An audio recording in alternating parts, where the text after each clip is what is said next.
Style icon Shruti Haasan చేతుల మీదుగా Shubhapradam shopping mall July 3 నల్గొండలలో గ్రాండ్ ఓపెనింగ్.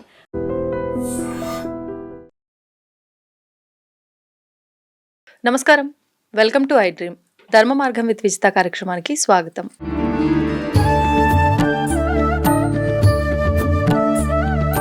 ప్రస్తుతం మనతో పాటు ఉన్నారు శ్రీ విద్యా ఉపాసకులు గీతా కుమార్ గారు. ఇప్పుడు వారితో మాట్లాడతాం. నమస్కారం అమ్మా. శ్రీ గురుభ్యో నమః, శ్రీ మాత్రే నమః. నమస్తే అమ్మా. నమస్తే. అయితే మనకి జూలై 15వ తారీఖు నుంచి వారాహి నవరాత్రులు ప్రారంభం కాబోతున్నాయి. గత కొంతకాలంగా వారాహి అమ్మవారు ఎక్కువగా వెలుగులోకి వచ్చినప్పటికీ, అంటే ఎప్పటి నుంచో ఉన్న ఆవిడైనా కొంతకాలంగా వెలుగులోకి వచ్చారు. వచ్చిన తర్వాత అంటే జనాలు తొందరగా మా కోరిక నెరవేరుతుంది అంటే అసలు ఇంకా బ్యాక్గ్రౌండ్లో అసలు ఆరాధించవచ్చా ఆరాధించకూడదా ఇవన్నీ ఏం ఆలోచించరు. మా కోరిక నెరవేరుతుంది, మేము చేసేస్తాము అని చెప్పి చేసేస్తున్నారు. అందులో భాగంగానే ఈ వారాహి నవరాత్రులు కూడా. మరి ఈ వారాహి నవరాత్రులు ఆచరించే విధానం కూడా చాలా భిన్నంగా ఉంటుంది. రాత్రి సమయంలోనే ఆచరిస్తారు. అసలు చెయ్యొచ్చా నవరాత్రులు, ఎవరు చెయ్యొచ్చు, ఏంటి వాటి గురించి? వారాహి నవరాత్రులు అంటేనే గుప్త నవరాత్రులు. వీటిని గుప్త నవరాత్రులు అంటారు.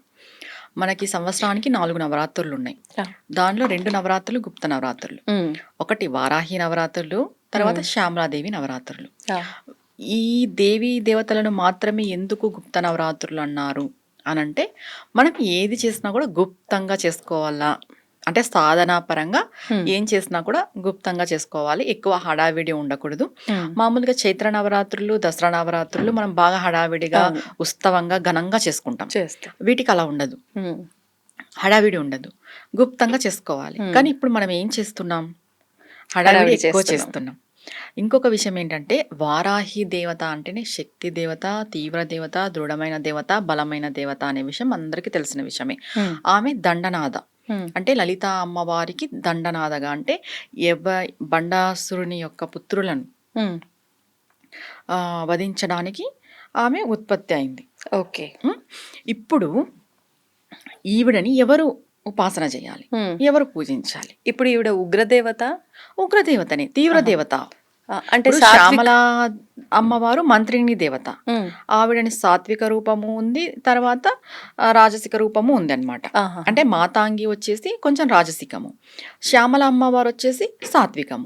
వారాహి అమ్మ కల లేదు, ఇంకొక రూపం అనేది లేదు, సాత్వికం అనేది లేదు, ఓన్లీ తీవ్రమే, ఉగ్రం. వీళ్ళని ఉగ్ర దేవతలు అన్నారు, తీవ్ర దేవతలు అంటారు. తీవ్ర శక్తి గల దేవతలు వీళ్ళు.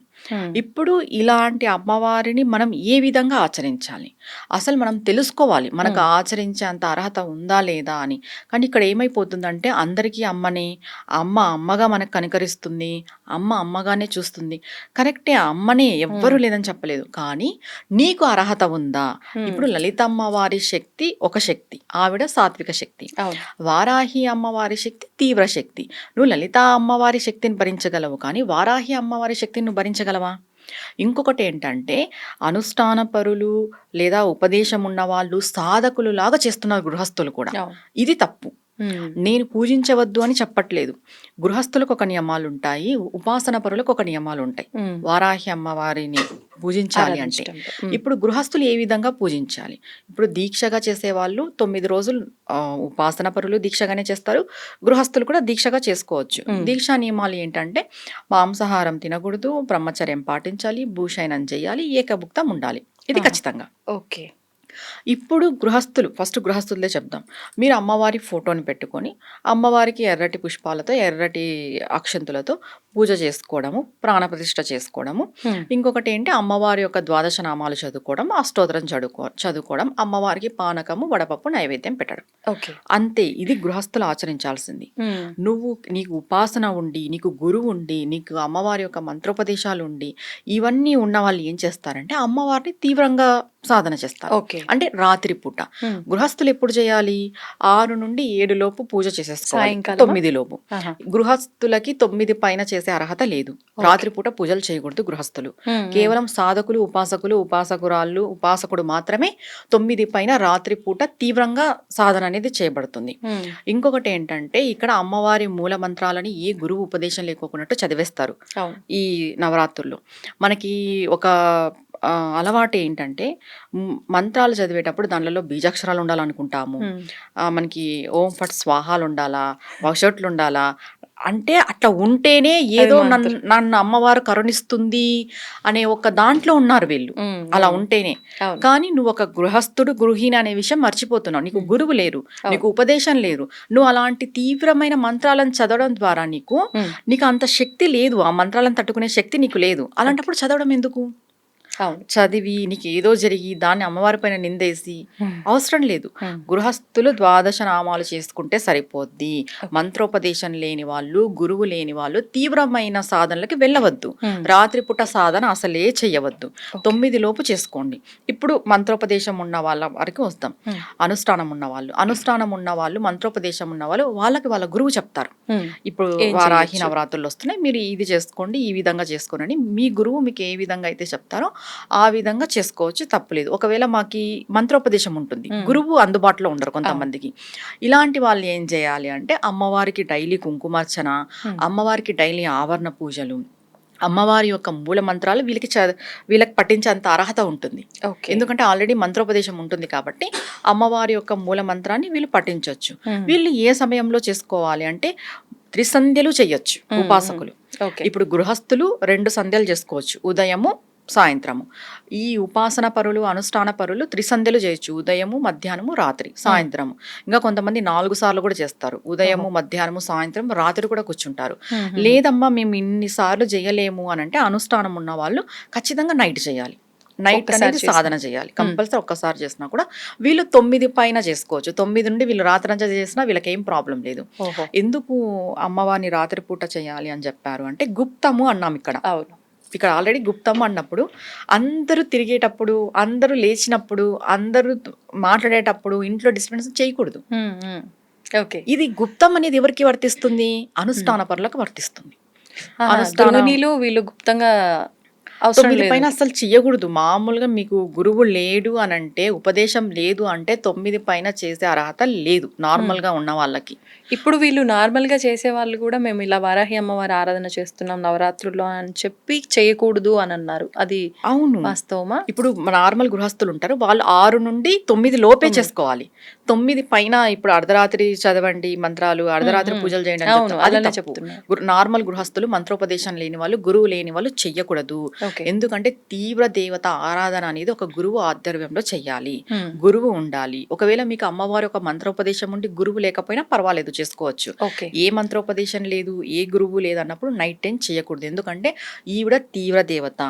ఈ సాధన చేయడం వల్ల, ఈ పూజ చేయడం వల్ల ఏం లభిస్తుంది అంటే వారాహిదేవి అన్నిటినీ మనకు ప్రసాదిస్తుంది అనేది మనకు అందరికీ తెలిసిన విషయమే.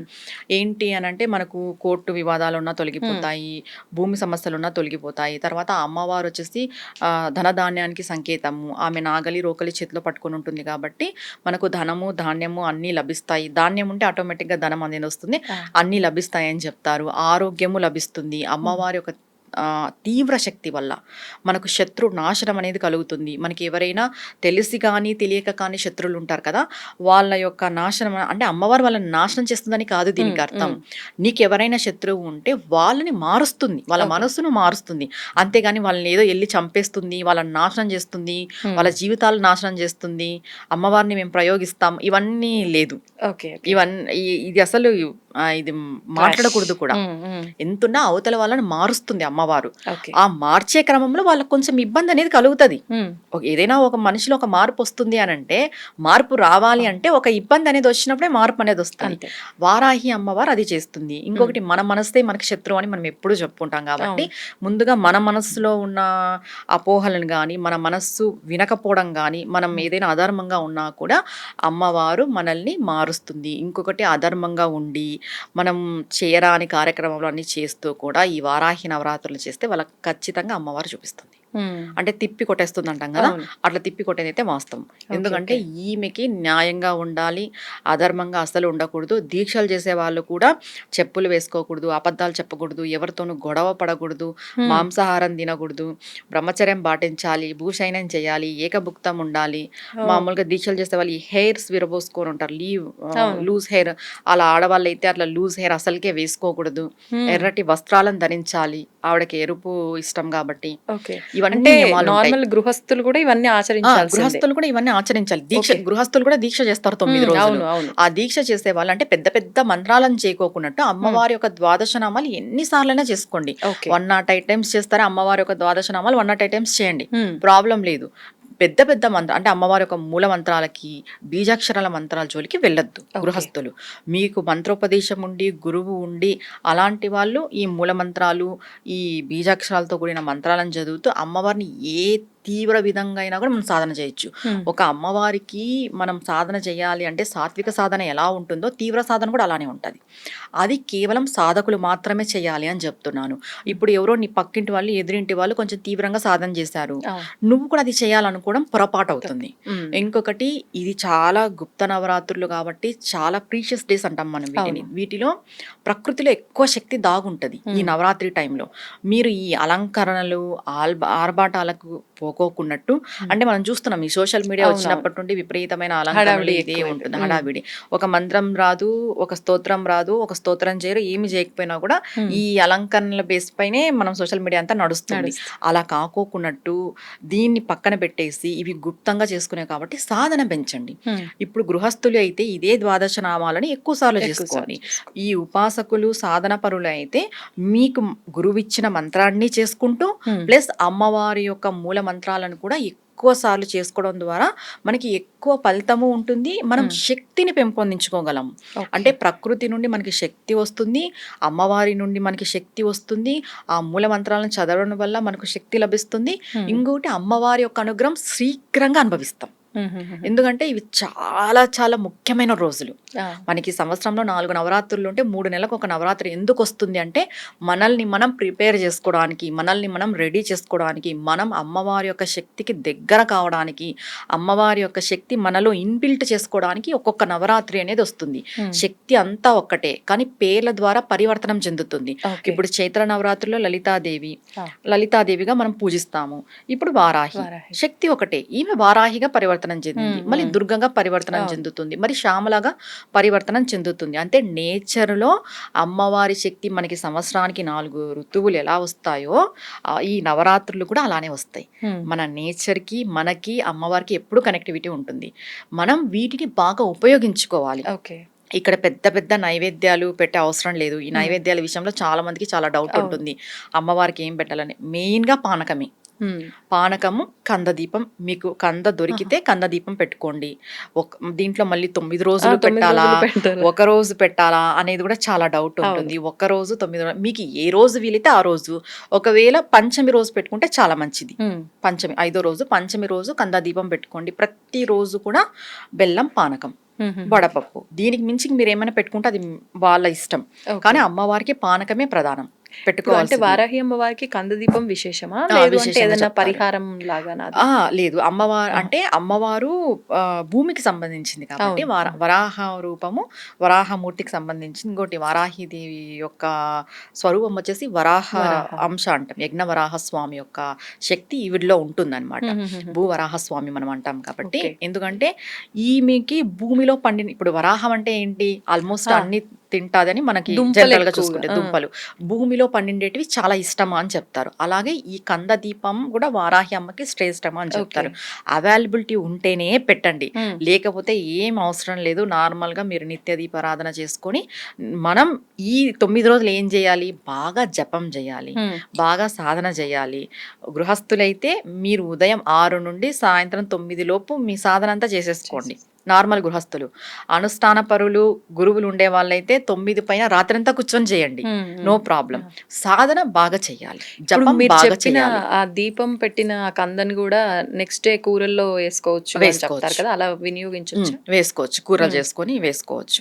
కానీ ఇప్పుడు కంద దీపం పెట్టమన్నాం కదా అనేసి దానికోసమే మనం తిరిగి టైం వేస్ట్ చేసి, దొరికితే పెట్టండి, దొరకలేదు నో ప్రాబ్లం. నెయ్యి దీపం పెట్టండి అమ్మవారికి. ప్రతిరోజు సాయంత్రం నెయ్యి దీపం పెట్టండి. ఉదయం లేకపోయినా సాయంత్రం సాయంత్రం పూట చేసుకోండి. 3 పూటలు చేసుకుంటున్నాం అనే వాళ్ళు 3 పూటల చేసుకోవచ్చు, నో ప్రాబ్లం. లేదు మాకు కుదరదు అనే వాళ్ళు సాయంత్రం ఖచ్చితంగా చేసుకోండి. ఇప్పుడు అమ్మవారు శక్తి దేవత అన్నారు. విడి రోజుల్లో అయితే వారాహి అమ్మవారిని అసలు మనం ఆరాధించము. ఇప్పుడు నవరాత్రులు చెయ్యాలి అనుకొని ఆ చిత్రపటం తెచ్చుకున్న వాళ్ళు నార్మల్ గా అయిపోయిన తర్వాత పూజా మందిరంలో పెట్టచ్చా? అయిపోయిన తర్వాత పూజా మందిరంలో పెట్టచ్చు. ఒకవేళ మేము అమ్మని భరించలేము అనే వాళ్ళు తీసి ఎత్తి పెట్టచ్చు, మళ్ళీ నవరాత్రులకు పెట్టుకొని పూజ చేసుకోవచ్చు, అదేం ప్రాబ్లం లేదు. పెట్టుకునే శక్తి ఉంది మాకు అంటే కొంతమంది అమ్మవారిని చూసేంత శక్తి కూడా వాళ్ళకు ఉండదు. నేను చాలా వరకు నా దగ్గర వచ్చిన క్లయింట్స్ నేను విన్నాను, అంటే మేము అమ్మవారిని చూడలేకపోతున్నాము అనేటోళ్ళు కూడా ఉంటారు. అలాంటి వాళ్ళు భరించలేరు, అలాంటి వాళ్ళు ఎత్తి పెట్టచ్చు. లేదు మేము పెట్టుకుంటాము, నిత్య దీపారాధన చేసుకుంటాము, నిత్యము మేము అమ్మవారికి దండం పెట్టుకుంటామంటే నో ప్రాబ్లం, పెట్టుకోవచ్చు. ఇప్పుడు ఒకవేళ చిత్రపటం కాకుండా కలశ రూపంలో అలా చేసుకుంటాము, చేసుకోవచ్చు. కలశ రూపంలో ఈ 9 రోజులు, ఎందుకంటే ఏ నవరాత్రి అన్న చేయని మనకి మొదటి రోజు ప్రాణ ప్రతిష్ఠ అనేది మనం చేస్తాం. అవును, అంటే అమ్మవారిని ఆవాహన చేసి అమ్మవారు కుటుంబ సమేతంగా వచ్చి మా ఇంట్లో ఉండాలి 9 రోజులు, మా చేత పూజలు అందుకోవాలని చెప్పేసి ప్రాణ ప్రతిష్ఠ ప్రాసెస్ చేసి మనం అక్కడ కలశ స్థాపన కానీ ఫోటో కానీ విగ్రహం కానీ పెట్టుకుంటాం. విగ్రహాల జోలికి గృహస్థులు వెళ్ళొద్దు. ఫోటో కలశం పెట్టుకోండి శ్రేష్టము. మళ్ళీ పెద్ద పెద్ద విగ్రహాలు పెట్టుకొని ఇబ్బంది పడే వాతావరణం తెచ్చుకోవద్దు. ఇప్పుడు అమ్మవారు అందరికీ అమ్మే, కానీ ఆవిడ తీవ్రమైన అమ్మ, ఇదొక్కటి గుర్తుపెట్టుకోవాలి. ఆవిడ మనల్ని ఎంత త్వరగా శీఘ్రంగా అనుగ్రహిస్తుందో అంత శీఘ్రంగా దండిస్తుంది కూడా. ఆవిడ అసలే దండిని మాత, ఆవిడకి దండని మాత అనే పేరు ఉంది. అంటే ఏదైనా తప్పు జరిగితే దండన ఖచ్చితంగా ఉంటుంది, శిక్ష ఖచ్చితంగా ఉంటుంది. లలితమ్మ దగ్గరన్నా లేకపోవచ్చేమో, శ్యామలమ్మ దగ్గరన్నా లేకపోవచ్చేమో, కానీ ఈవిడ దగ్గర ఖచ్చితంగా ఉంటుంది శిక్ష. ఈ శిక్షను మనం అనుభవించాలి. ఆవిడ నుండి మనం ఫలితాలు ఎలా పొందుతామో శిక్షను కూడా అలా పొందాల్సి వస్తుంది. కాబట్టి మీకు ఎంత వీలైతే అంత చేసుకోండి. వాళ్ళేదో చేస్తున్నారు, వీళ్ళేదో చేస్తున్నారు, సోషల్ మీడియాలో ఏవేవో చెప్తున్నారు అనేది లేకోకుండా సాత్వికంగా, మీకు గురువు లేకపోతే ఎంత సాత్వికంగా చేసుకుంటే అంత మంచిది. ధన్యవాదాలు. నమస్తే అమ్మా. And for more videos, Please subscribe to iDream channel. Subscribe to iDream Media. Please subscribe to iDream. Please subscribe to iDream. Please subscribe iDream. And please subscribe to iDream. For more videos, subscribe to iDream. please like, share and subscribe to the channel. Congratulations, iDream. Subscribe to iDream. Subscribe to iDream. So subscribe to iDream Media. iDream ki iDream team andarki huge congratulations. Please subscribe iDream Media. Please subscribe to iDream. Subscribe iDream. Please subscribe to iDream. iDream అంటే నా కళల ఛానల్ను subscribe చేసుకున్న నోరు తిరుగుతలేదు, మీరైతే గంట గుర్తు కొట్టండి. For more such videos, please subscribe to iDream. Subscribe to iDream. Please subscribe to iDream. Please subscribe iDream Media. Please do subscribe to iDream. Please subscribe to iDream Media. For best entertainment and information, please subscribe iDream. And don't forget to subscribe to iDream.